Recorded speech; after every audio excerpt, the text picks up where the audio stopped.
Here's my question. Are you a high performer because of your habits? Or are you a high performer in spite of your habits?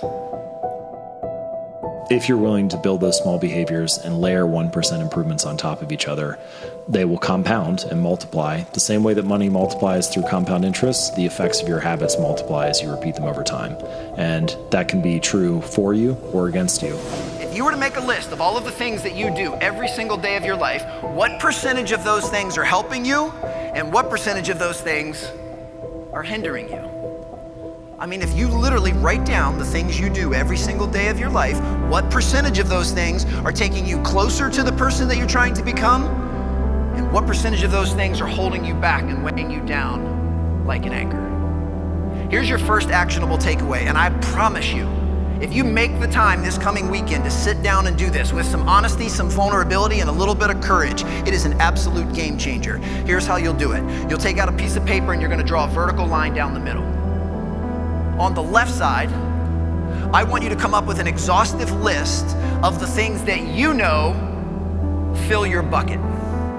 The things that light you up, that make you smile, that make you feel alive, that add to your confidence and optimism, the things that charge you up. Things physically, mentally, emotionally, and spiritually if that's appropriate to you. But I want you to come up with a list. Maybe it's taking a yoga class or pulling out your Peloton bike. Maybe it's meditation or prayer. Maybe it's listening to a really good podcast or waking up in the morning and having some coffee while you read the paper. Maybe it's taking your dog for a walk.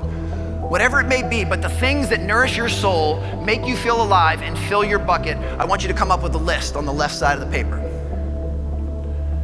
Then on the right side of the paper, I want you to write down how you've been spending the bookends of your day, your morning and your evening routine.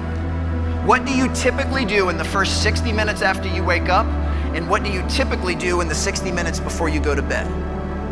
And remember, we are creatures of habit. I promise you, every single person in this room has a morning and an evening routine. My only question is, did you design it with intention or did you kind of walk backwards into it? But I want you to get crystal clear on what you've been doing. And to complete this self-audit, I want you to compare the two sets of notes, the two sides of the line. And I want you to ask yourself the most pivotal question you can ask yourself when it comes to improving personal performance. Are you doing the things that you know you need to do to be the best version of yourself?